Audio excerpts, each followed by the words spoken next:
Okay, in just a few moments will be the evening of tonight's counting of the Sefira. I just would like to clarify maybe one or two halachas that are always confusing around this time of the year. And the two major halachas that seem to be quite confusing is, can you listen to music tonight? And can you cut your hair and shave your beard tonight? And the answer to both of those questions is, no, you cannot. Now, if you end up being at some gathering of a Lag BaOmer gathering and there's a bonfire and they're playing music, I'm not telling you to walk out. Some people would.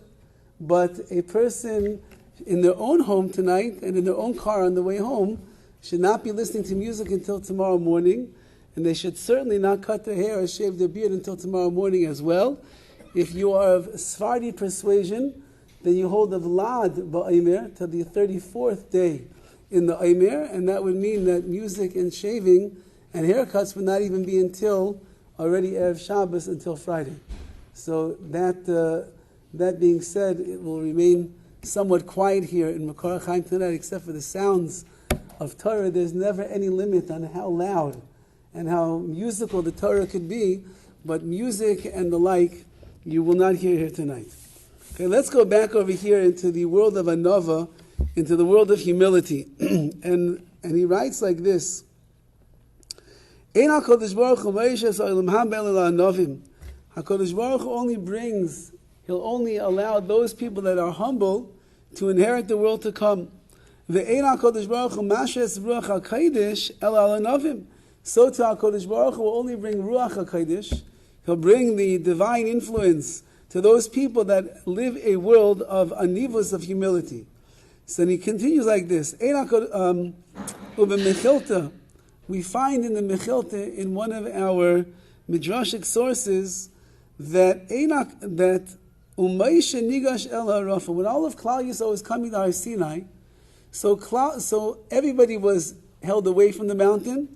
However, Moshe Rabbeinu was able to go into the deepest and the darkest and the most mystical places where the Shekhinah was. And nobody else was able to. So mi garam loi, what allowed Moshe to enter into a world of the deepest secrets of the Torah and to communicate and to become one with the Shekhinah, and nobody else was? Says the Mechilta, in Vasanusai, the humility of Moshe Rabbeinu, he was so self deprecating. He was so low in the way that he held himself in the eyes of the Rebbeinu Shalom, that HaKadosh Baruch Hu invited him in to the deepest of places. Shenemar, like it says, Va'ish Moshe Anav Ma'id. The Torah only testifies about one person in the Torah that he was exceedingly humble, and that's Moshe Rabbeinu. Moshe was the Anav Ma'id. Magid HaKasav Shekol Mishu Anav. The pasuk is coming to teach us, anyone that is an Anav, that is a humble person, Saifai lahashrei Shechina ima adam ba'aretz. So they will be worthy then of having the Shechina coming down upon them, and they will be able to share that Shechina with the Aretz, with the land. V'choshu gvalei, but someone who is a haughty, arrogant person, goyim letamei es haaretz, he causes impurity to come to the world, ulesalek es hashchina, and he causes that the Shechina goes away from the world. Ukarita Eva, he's called an abomination. Kamay avodah zarah, just like someone who serves and worships idols, they are an abomination. The arrogant and the haughty person is an abomination in the eyes of Hashem as well. And he's abominable because HaKadosh Baruch Hu doesn't have room in this world when somebody fills themselves up as the chashev, as the great person. So a person who stays humble or works on their humility and keeps the humility in this world, they invite the Shekhinah here, somebody who inflates their heart and brings on the gaiva, brings on the haughtiness and the arrogance, so they push HaKadosh Baruch Hu away, and there is no place for Hashem to dwell when that person is around. Ve'eina Torah miskayemes ela ba'anovim. And then he writes that the Torah will not be miskayim, it will not exist in this world. It will not be absorbed, so to speak, by a person, ela ba'anovim, except those that are humble.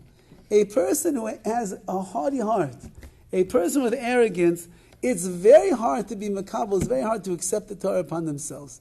Torah means, by very definition, I must admit that I know nothing and HaKadosh Baruch Hu knows everything.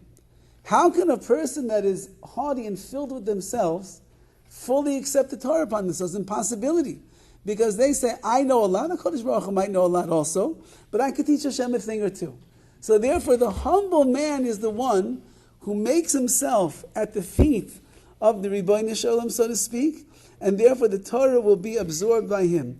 Like it says in Pirkei Avos, HaTorah niknes ba'anava, Torah is acquired ba'anava with humility. There's a beautiful Maisa. There was from years ago. I was talking probably about, I don't know, maybe close to 100 years ago. There was an Asifa gathering of the most chashuv Rabbanim of that time in Europe. And I believe that it was the Beis Halevi was giving a shir, he was giving a discourse to all the people that were there. And he asked the kasha, he asked like a bomb kasha, like a very amazing question, and he wanted all of the Rabbanim to speak it out. He wanted an answer from the Rabbanim. So the whole place erupted in discussion, and they were fighting it out with each other, arguing about what the question and the answer. And he notices that sitting in the audience was Rav Itzler of Petersburg, who was one of the main disciples of Rav Yisrael Salanter. So he was a Baal Musa par excellence. He was also a massive Talmid Chacham. Massive. And he's sitting there the whole time while everybody else is arguing. He's sitting there like an Elam, like a deaf and a mute. He's not saying a word. He's just sitting there like this the whole time. He doesn't interject. He doesn't get involved in the argument. He doesn't offer something. He's just sitting there quietly the entire time. So the Brisker Rav is looking, and he's looking at the crowd. He's looking at all the Rabbanim getting into it and fighting it out. And he sees Rav Itzler of Petersburg sitting there like a deaf mute. And he's thinking to himself, that's the Musar movement? Is that what Musar produces? A person that can't even learn a piece of Gemara, can't even get involved in the fight? So after the whole thing was over, all the Rabbanim tried to come up with a teretz, and they couldn't get a teretz. So the Brisker Rav then says, I'll tell you what the teretz is. And he paints a masterful argument, and he gives an amazing teretz, an amazing answer that answers up all the questions. And Rav Yitzchak Petersburg was sitting there, just looking like this. After the Asifa was over, so the Brisker Rav goes home, and now Rav Yitzchak Petersburg wrote a sefer called Pri Yitzchak. It's his chidushim on Shas. He says, let me see what this man has. They couldn't even say a single word while he was there at the convention. So he takes the Pri Yitzchak off the shelf, and he opens it up, and he sees, lo and behold, Rav Yitzchak Petersburg asked the same exact question that I asked at the convention. And he's reading through, and he says, he answers the exact same answer that I answered.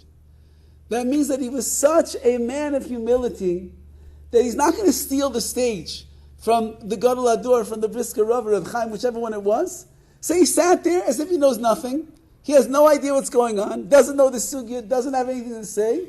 When he himself wrote the sefer and asked the question and answered the exact same answer.